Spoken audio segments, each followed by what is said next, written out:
Hello and good morning, students of class 11th. Today in our accountancy class we are going to continue our chapter number 10, accounting for goods and service tax. अभी तक हमने इसकी theory वाला part किया था, ठीक है। इसके टाइप्स, इसके मीनिंग, इसके स्लैब्स, ये सब चीज़ें देखी थी। आज हम इसका अकाउंटिंग प्रोसीजर करेंगे। क्या करेंगे? अकाउंटिंग प्रोसीजर, ठीक है। देखिए, एक सिंपल सी चीज़ हमने यहाँ पर CGST और SGST दो चीज़ें पढ़ी थी। अब देखिए, इसका एक इम्पोर्टेंट नोट गिवन है। इफ़ GST, अगर हमें GST 12% दिया हुआ हो, इसका मतलब है कि इसमें 6% तो CGST है और 6% SGST, ठीक है।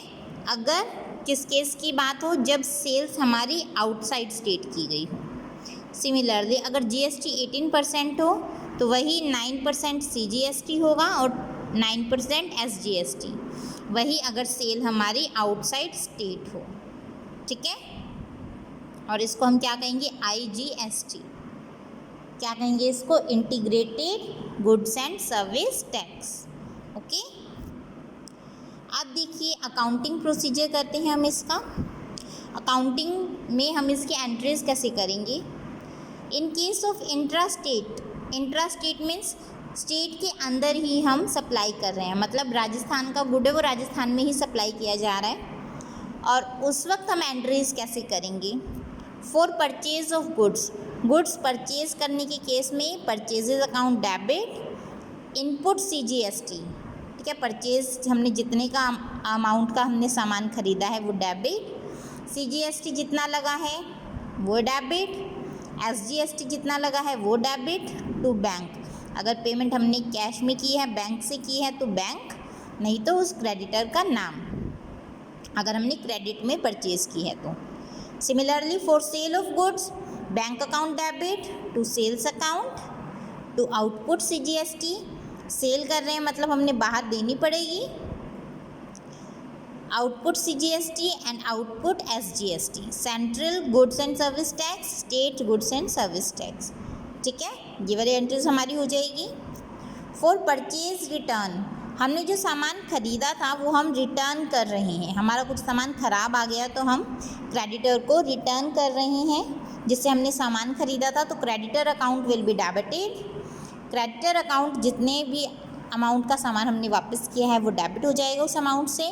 To purchase return account to input CGST, जितने भी अमाउंट का हमने सामान वापस किया है उसके ऊपर रखने वाली CGST और SGST दोनों को हम क्रेडिट कर देंगे। यहाँ पर डेबिट की थी ना, तो ये क्रेडिट हो जाएगी।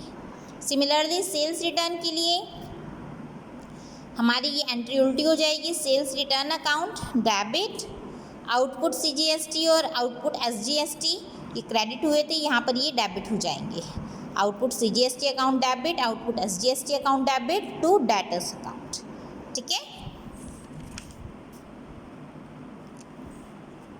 हमने फिक्स असेट परचेज की है, fix asset account debit, input CGST account debit, input SGST account debit to bank. Similarly अगर हमारे एक्सपेंसेस हैं तो input CGST account debit, expenses account debit, input SGST account debit to bank account. Expenses incurred, वही income हो रही है तो वो आउटपुट CGST और SGST हो जाएगा। इनकम कैसे? बैंक अकाउंट डेबिट हो जाएगा, हमारी जो इनकम आई है। टू कमीशन रिसीव्ड, मान लीजिए कमीशन मिला है हमें, to commission received account to output CGST to output SGST, ठीक है। फॉर गुड्स विड्रॉन, गुड्स निकाले हैं प्रोप्राइटर के द्वारा, तो ड्राइंग्स अकाउंट डेबिट, जितने के गुड्स निकाले हैं वो। टू परचेजेज अकाउंट, कितने के हमने खरीदे थे उस पर CGST कितना लगा है तो उस पर SGST कितना लगा है, वो सब हमारा क्रेडिट हो जाएगा। For goods given as free sample, loss of goods by fire और गुड्स स्टोलन, इन सब केसेस में क्या होगा? एडवर्टाइजमेंट अकाउंट अगर फ्री सैम्पल के तौर पे दिए हैं वो डेबिट हो जाएगा। लॉस बाय फायर, अगर आग से वो हमारा लॉस हो गया है गुड्स का तो वो भी डेबिट। लॉस बाय थेफ्ट वो भी डेबिट। टू परचेजेज अकाउंट, जितने अमाउंट के हमारे गुड्स हमारे मतलब नुकसान हुआ है, to input CGST account, to input SGST account. Next entry for setting off input CGST against output CGST, input CGST को आउटपुट CGST के अगेंस्ट सेट करने के लिए, तो आउटपुट CGST जितनी हमने दी है टू इनपुट CGST अकाउंट हम इसको सेट कर देंगे। सिमिलरली SGST, यहाँ पर हमने CGST सेट की थी, CGST इसमें हम SGST सेट करेंगे, वही output SGST account debit to input SGST। और अगर मान लीजिए हम GST की पेमेंट कर रहे हैं, ठीक है, तो output CGST account debit, output SGST account debit to bank account, ठीक है, हमने अगर पेमेंट की है तो। ऑलराइट, इन एंट्रीज़ को जो एंट्री नंबर 10, 11 और 12 है हम इसको कंबाइन भी करके कर सकते हैं, ठीक है। So it is clear. एक क्वेश्चन देख लेते हैं। इंट्रा स्टेट है विद इन स्टेट, इसका मतलब होता है pass entries in the books of Ashok brothers, किसकी बुक्स में एंट्रीज पास करनी है, अशोक ब्रदर्स की। Assuming that all transactions have been entered within the state of Bihar, Bihar के अंदर ही सभी ट्रांजेक्शन्स हुई हैं। अज्यूमिंग CGST हमें दिया हुआ है 6% और SGST भी 6%। Purchase goods for 2 lakh on credit, हमने कितने का सामान खरीदा है, 2 लाख का क्रेडिट पर, ठीक है। तो इसकी एंट्री क्या होगी, purchases account debit 2 lakh, CGST कितना लगेगा 2 लाख पे, 12%, सॉरी 6%, 12,000, SGST भी 6%, 12,000 टू क्रेडिटर्स अकाउंट, हमने उधार पे ख़रीदा है, टू 2,24,000। नेक्स्ट है sold goods for 3 lakh on credit, ठीक है। डेटर्स अकाउंट डेबिट, इन तीनों का टोटल करके टू सेल्स में तो 3 लाख आएगा, 6% है CGST, 3 लाख का 6% 18,000, SGST भी सेम 18,000, तो इन सब का टोटल 3,36,000 हमारा क्या रहेगा, yes, debtors account debit. Next है purchase computer printer, computer printer purchase किया है फॉर ऑफिस फॉर ₹50,000, 50,000 का कंप्यूटर का प्रिंटर परचेज किया है। And payment made by cheque, payment हमने चेक से दी है, तो बैंक से हमारी पेमेंट जाएगी। ऑफिस इक्विपमेंट अकाउंट डेबिट कितने का है, 50,000 का, उस पर CGST 6%, SGST भी 6%, 50,000 पे 6% लगाएंगे तो 3,000 और 3,000 आएगा, और total two bank account, bank से कितनी पेमेंट जाएगी हमारी 56,000। Legal consultation fee of 10,000 paid in cash, legal consultation fees, इसकी देखिए एंट्री क्या होगी, legal fees account 10,000, 6% CGST 600, SGST 600, और टोटल बनेगा कैश में हमने 11,200 रुपये दिए हैं। रेंट पे किया है हमने, rent of ₹20,000 paid by cheque, वही 20,000 पे वही हम CGST और SGST दोनों चीज़ें लगाएंगे। रेंट अकाउंट 20,000 डेबिट हो जाएगा, इनपुट CGST अकाउंट, ये हमारा एक्सपेंस है तो इसलिए डेबिट किया है 1,200, SGST भी 1,200, और टू बैंक अकाउंट 22,400। नेक्स्ट है बेटा payment made of balance amount of GST का जितना भी बैलेंस अमाउंट था उसकी पेमेंट हमने कर दी। अब देखिए बैलेंस अमाउंट निकालने के लिए हमें क्या करना पड़ेगा, इसके नोट्स बनाने पड़ेंगे।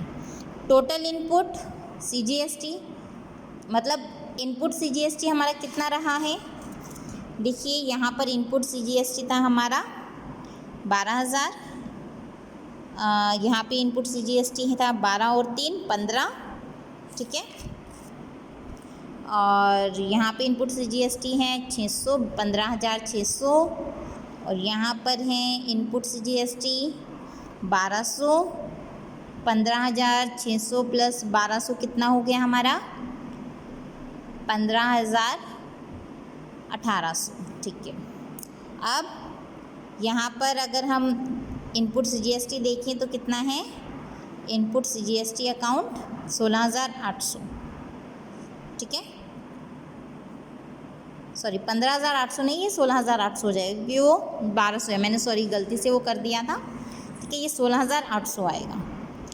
इसी तरह से टोटल इनपुट SGST भी सेम अमाउंट का रहेगा क्योंकि इनपुट और CGST और SGST 6% है। टोटल आउटपुट CGST आउटपुट वाला देखेंगे, आउटपुट वाला यहाँ पर नहीं है हमारा। आउटपुट CGST हमारा सिर्फ यही है 18,000 और 18,000, ठीक है। 18,000 का है CGST और SGST, तो 18,000 का ही रहेगा। अब जितना पे किया है अमाउंट दैट इज़ 18,000 माइनस 16,800 1200, ठीक है। और net SGST paid it will be also 1200।